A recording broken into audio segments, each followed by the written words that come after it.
bahan baku untuk obat masih didatangkan dari luar negeri, maka pertanyaannya adalah sampai kapan ketergantungan itu akan terus berlangsung? Sementara kekayaan bahan alam Indonesia, khusus tumbuhan yang merupakan senyawa bioaktif yang berpotensi untuk dikembangkan sebagai obat atau bahan obat. Kemudian potensi tumbuh-tumbuhan obat yang dikenal sebagai obat tradisional diteliti khasiatnya sebagai obat anti diabetes, salah satu penyakit degeneratif yang banyak penderitanya di Indonesia.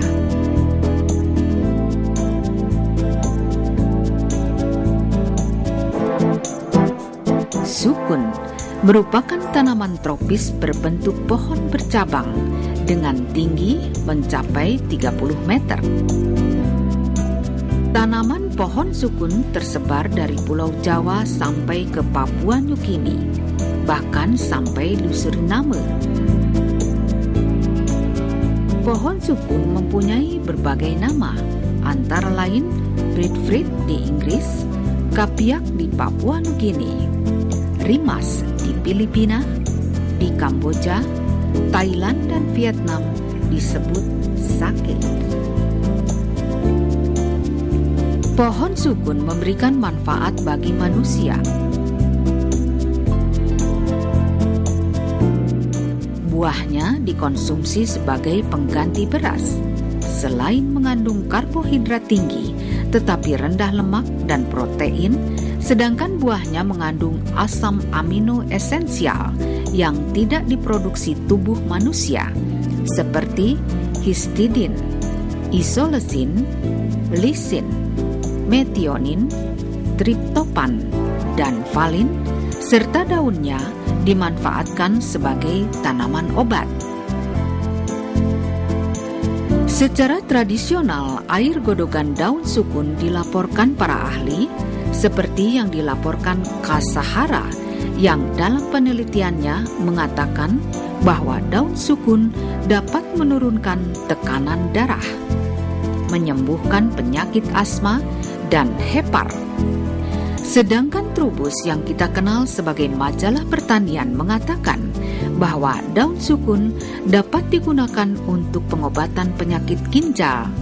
Dan para ahli di barat seperti McLean menyatakan dari daun sukun beberapa senyawa prenyl flavoid telah dapat diisolasi dan berpotensi sebagai obat anti diabetes dengan menurunkan kadar gula darah.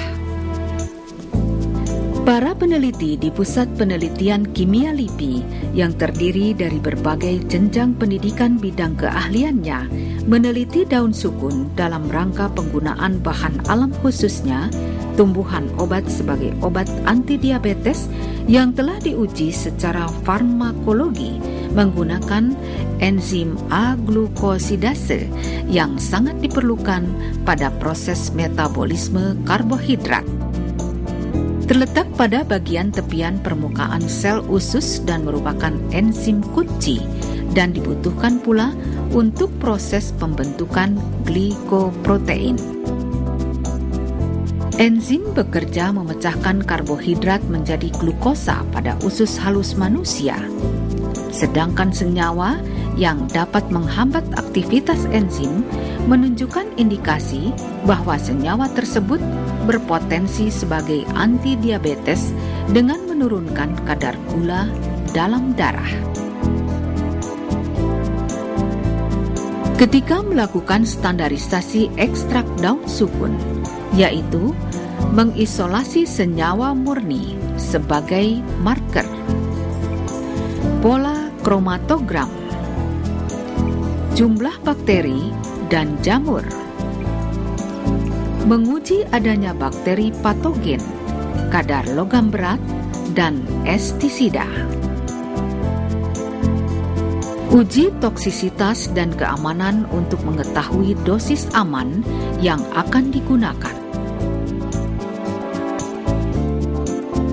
Penelitian menggunakan daun sukun yang sudah tua, yang determinasinya dilakukan di Laboratorium Biologi ITB menggunakan pelarut organik, sedangkan analisa kimia, dan mikrobiologi dilakukan di Balai Pengembangan Laboratorium Kesehatan dan Laboratorium Kimia Analitik Puslit Kimia LIP.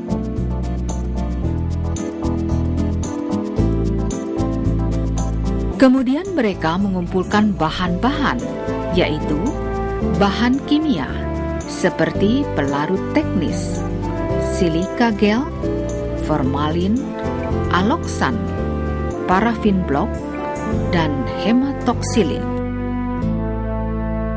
Bahan-bahan gelas atau objek dan cover gelas, filter, membran, dan kapas.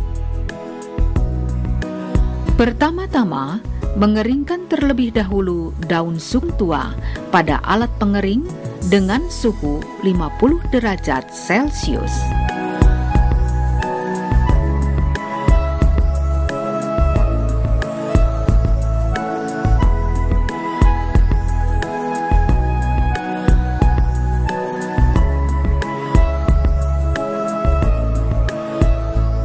Setelah kering, dihaluskan sehingga berbentuk serpihan-serpihan.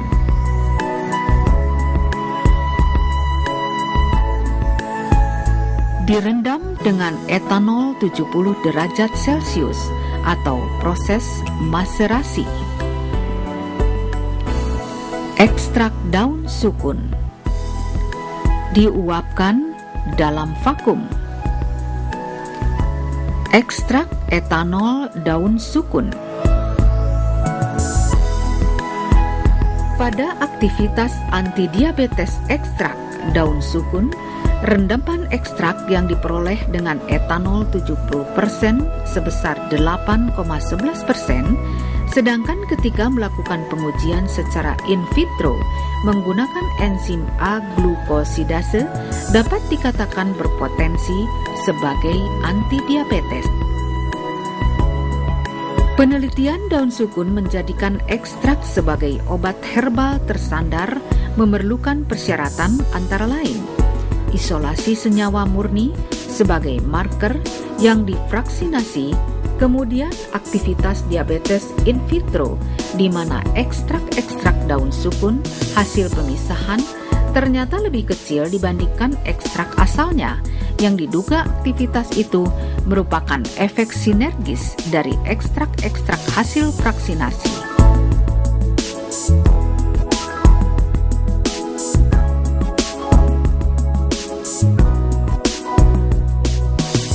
Ekstrak kolafon difraksinasi dengan kromatografi menggunakan silika gel sebagai adsorben dan campuran heksan etilasetat sebagai eluen. Maka hasilnya didapatkan 35 fraksi dan menghasilkan kristal berwarna kuning dengan titik leleh 116 sampai 119,5 derajat Celcius. Analisis spektrofotometer menyimpulkan bahwa senyawa tersebut adalah siklokokumunol. Pada analisis kimia dan mikrobiologi ekstrak etanol daun sukun, beberapa parameter kimia dan mikrobiologi ekstrak etanol daun sukun berbentuk serbuk halus berwarna coklat. Ekstrak daun sukun mengandung kadar air 8,12%, tidak mengandung residu pestisida, organoklorida maupun organofosfat, dan terdeteksi tidak adanya logam berat dan tidak mengandung bakteri patogen. Sedangkan angka lempeng total maupun angka kamir dan kapang rendah. Hasil analisis terhadap ekstra daun sukun telah sesuai dan memenuhi persyaratan Dirjen Pengawasan Obat dan Makanan dengan standar yang dipersyaratkan bahwa kadar air dan ekstrak daun sukun sebagai bahan obat tidak boleh lebih dari 10% dan tidak mengandung patogen dan hasilnya negatif. Ekstrak daun sukun untuk obat antidiabetes merupakan alternatif penanggulangan kebutuhan bahan baku obat di Indonesia, serta memberikan manfaat bagi orang banyak sebab hasil penelitian Puslit Kimia LIPI telah dinyatakan aman untuk digunakan sebagai obat anti diabetes yang banyak penderitanya di Indonesia. Penelusuran khasiat tumbuh-tumbuhan obat tradisional seperti diabetes akan memberikan nilai tambah bagi kekayaan alam Indonesia, antara lain sebagai bahan baku substitusi impor dapat dikembangkan sebagai sediaan fitofarmaka yang berpeluang diproduksi dan dipasarkan dan memberikan nilai tambah bagi tumbuhan obat dari bahan alam Indonesia.